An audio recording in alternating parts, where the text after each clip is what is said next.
see if I remember how to do this correctly. Hey everybody, it's Anna and welcome back to my booktube channel.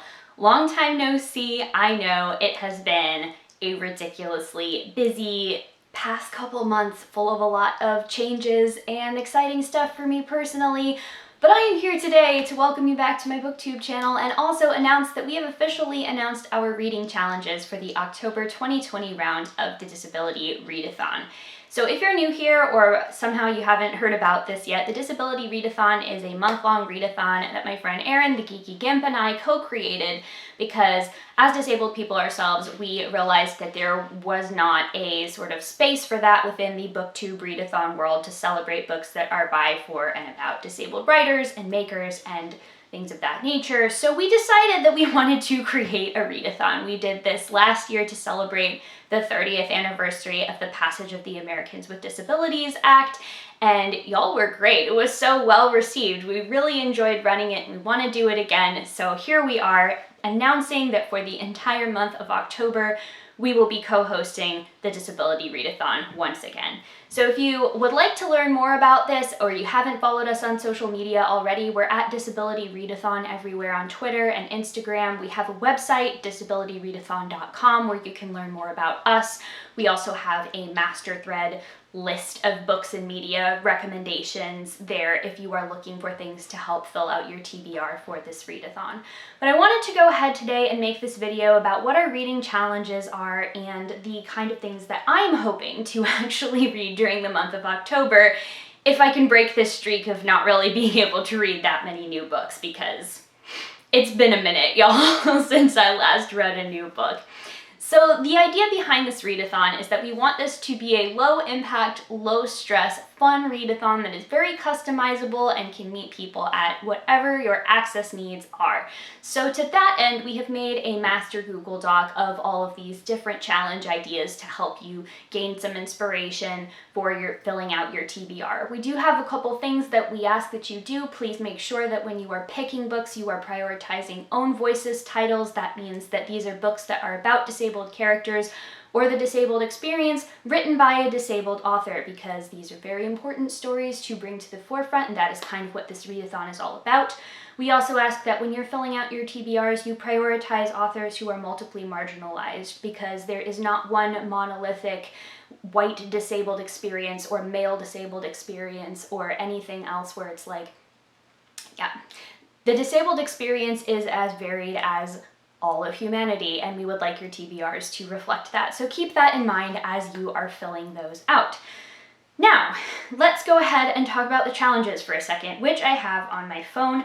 We recommend that you pick one from each category, which you can do as many or as little as you like from this category. I've personally picked out 3 things that I'm going to read because I'm trying to make sure I don't overdo it with the TBR. So from the first category, we have read Twitter posts under the Black Disabled Lives Matter hashtag, watch a video by a disabled YouTube creator, read a book by an autistic writer, read a comic book graphic novel by a disabled person. So for this, I'm actually going with the comic graphic novel thing because I have this issue of the Comics Journal, which is all about healthcare, disability, illness, and comics, which is a sort of emergent in the last 30 or so years genre of writing comics and writing graphic memoir and things like that. And I bought this at the bookstore. I'm not gonna say how long ago it was. It was earlier this year, significantly earlier this year, because I was able to actually go into a bookstore and buy it. That'll tell you how long ago. But it's got a lot of really cool art. It's got a lot of writing by people that have gone through the medical system as disabled or chronically ill people, and I think this is absolutely something that we need more stories about and we need more artwork about. So that's what I'm going to be reading for Category 1's challenge. The second category, we have read a book with a blue cover, read a blog post by someone with a mental illness, read a poetry collection or a poem by a disabled person of color, and read 3 Instagram posts by 3 separate disabled Instagrammers and give them a follow. So for this one, I decided to go with the blue cover, and for that I'm going to be reading The Hormone Diaries The Bloody Truth About Her Periods by Hannah Witten. If you haven't heard of Hannah, she is amazing, first of all. She is an awesome YouTuber that writes, well, she also writes, but she makes videos about sex and sex education, body positivity, feminism, book club things, fashion, just like everything. Hannah does everything. She's one of these sort of like classic YouTubers that I always like going to her channel. And Hannah also has Crohn's disease. And so she has written a lot recently about what her experience is like after undergoing an ostomy surgery, I believe it's called.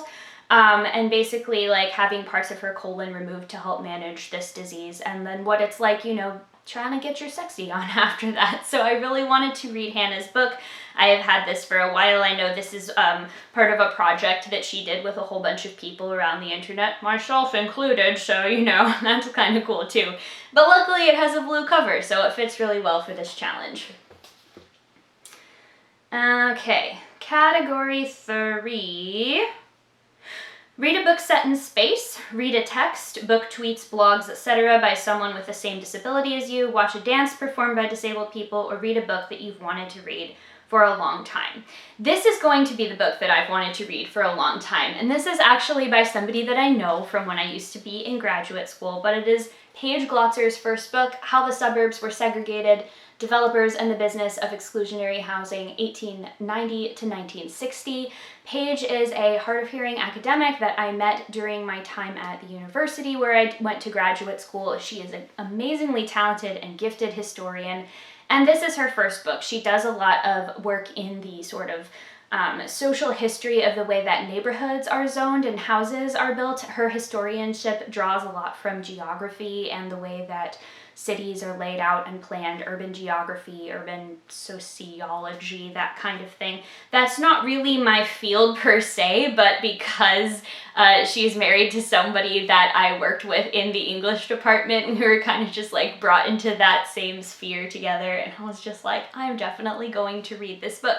Paige also does a lot of really amazing work about accessibility in academia, particularly for deaf and hard of hearing academics, and as somebody who greatly benefits from having subtitles turned on at everything, I really appreciate that personally. You should definitely go check her out on social media. She posts a lot about accessibility in higher education, as well as her own fabulous historianship work. So I am very excited to be reading her book. And then the final category here, we've got read a biography by a disabled person, read an anthology by disabled writers, read a text about voting rights for disabled people, and read a text by a queer disabled person. I think for this one, I'm probably going to pick up Marika Niecamp's new book because I love her and she's amazing. She's also an autistic writer. We also share some of the same disability representation, so that could easily count across, you know, multiple categories as well. But I don't have a copy of the book with me because at the time I'm filming this video, I believe it hasn't come out yet. But when I do, I will get a hold of that, and I think that that is going to be great. We've also made some bonus challenges if you would like to, you know, go above and beyond for the internet and tell the world about this readathon. Those are to make a video about the Disability Readathon. You can make a TBR video, you can make a reading vlog, any sort of video that you like, and use the hashtag Disability Readathon. You can join a reading sprint, which Erin and I are going to be co-hosting some like read-ins on Twitter where we all just sort of read along silently together and then talk about what we read. You can tweet your favorite text from this readathon. We will retweet you if you use the hashtag Disability Readathon so that we can find you, because Twitter is a vast and scary place. And also post your TBR on Instagram. Again, if you want to follow us on social media, you can do that at Disability Read, at Disability Readathon, everywhere. Everything that you need to know for this is going to be linked down below, so don't worry if all of those challenges didn't sink in the first time around. They're all written down, they'll all be linked below. Also, if you do make stuff that includes speech and talking for the Disability Readathon, please make sure that you caption your videos. You can do this pretty easily by going into the YouTube captions, and you can even just edit the auto captions for spelling and punctuation. You can use apps like Clip-O-Matic if you are doing Instagram stories, things like that, but please make sure that your things are captioned so that they are accessible to myself and other people that rely on captions to be able to effectively and excitedly consume the media that we love. I think that's everything that I have for you all today for this video.